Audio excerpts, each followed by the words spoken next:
Hey, what's going on, everybody? Welcome to Quick Break Games, and today we're playing Funko Fusion, but this time we're checking out the Nintendo Switch version of the game and comparing it to the PlayStation 5 version of the game. So we have a little last gen versus current gen comparison here, just so you can see how big of a difference the game is, because I gotta say it is pretty significant, the different compromises they had to make to get this game running on last gen.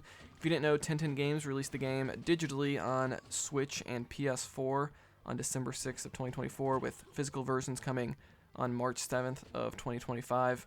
And so Switch is on the left, PS5 is on the right. The PS5 version is running on performance mode, and then the Switch just runs the game at 30 frames per second. Not sure what the resolution is, but somewhere between 720 and 1080, I believe, just by eyeballing it. But yeah, so this is the two versions. I'm going to be highlighting some of the major differences. You'll notice there at the beginning, if you rewind it, the Lucas Lee duplicates that you have to fight, they run at like a lower frame rate on Switch. I don't know what frame rate they're running at, but they look a little choppy when there's a lot of enemies on screen on Switch. But here we are loading into the Five Nights at Freddy's cameo level, and you already notice on the left side, I started the footage at the same time, but the Switch is still loading. So the Switch and PS4 versions have a loading bar during the load screen, so they're probably like, I don't know, 3 to 4 times longer load screens compared to current gen. So that's just kind of the difference between the SSD there on the current gen consoles.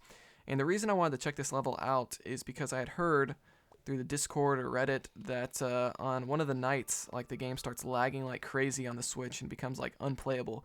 And that definitely happened for me, but it's kind of interesting because it also happened on the PS5 to a lesser extent. So when I got to night 3 on the Switch, it started lagging like crazy, which you're about to see.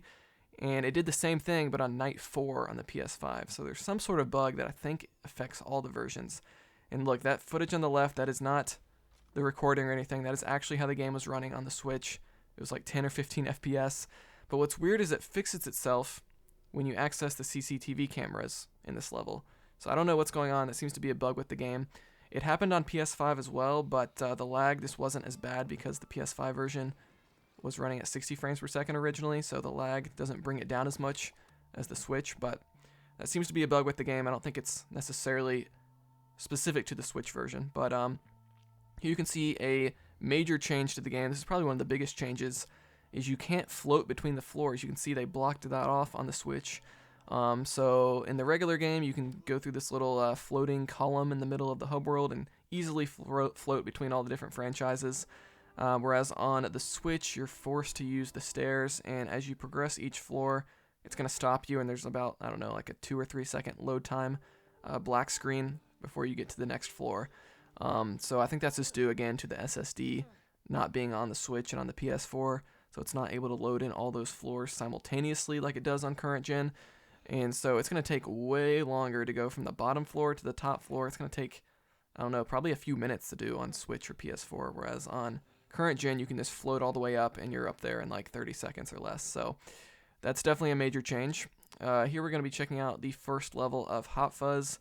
What's this level called? Primetime Crime, I believe. And you can just kind of see how much less detailed the environments are. One thing I wanted to point out here is with the textures on the Switch.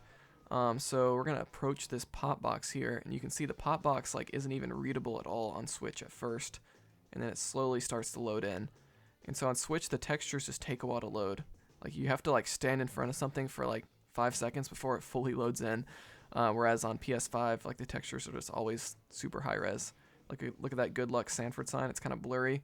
Then it slowly becomes high resolution. And it's much worse when you're playing on handheld mode. Like, this game is very choppy on handheld mode, so I really do not recommend playing it handheld at all. Like, if you're a Switch user who is planning on playing this game handheld, I'd definitely, kind of watch out for that and consider that before buying the game, because it is pretty choppy. Here, looking at the character select screen. So on Switch, it doesn't show the character models in the pop box until you actually click on the character. It just shows a blue hologram. You can also only see about 3 or 4 pop boxes at a time on one shelf, whereas on the PS5, you can see like 3 shelves at the same time. So big difference there as well. The character select screen is not as good. It's going to take you a lot longer to scroll through all the characters on Switch and PS4. Here you see the first level of Jurassic World, Dilophosaurus Saw Us. And you can see, just look how plain and bland it looks on the Switch. And I don't really fault 1010 Games either. This is a very graphically ambitious game. This runs on Unreal Engine 5. It's pushing the current gen tech to the limits. So the fact that they even got this running on the Switch and PS4 is pretty remarkable. But again, there's just so many compromises they had to make to where I really don't think it's worth playing. Like, I'd only buy this game on Switch like if you absolutely had to. And if you're only going to be playing in handheld mode, I highly would not recommend it, just because the frame rate is very poor on handheld mode and the textures take even longer to load in. But docked mode, it actually runs at a fairly consistent 30 FPS in my testing. So it's definitely playable in docked mode, but again, it's just not the ideal experience that you're going to get on the PS5 and Xbox Series X, and of course, the PC version. I do find the PS5 version to be a little bit smoother than Xbox Series X, but that's just me. Also, the Xbox version doesn't support HDR, high dynamic range, like the PS5 version does. So I don't know why Xbox isn't supporting HDR. It's kind of a weird thing, but yeah, this is just a little comparison here of Funko Fusion on Nintendo Switch and PS5. Let me know in the comments below if you have any questions. Let me know if you plan to get it on Switch or if you're just going to get it on a current gen console. So like this video if you enjoyed it, dislike it if not, subscribe for more content like this. I'll see you guys next time here on Quick Break Games.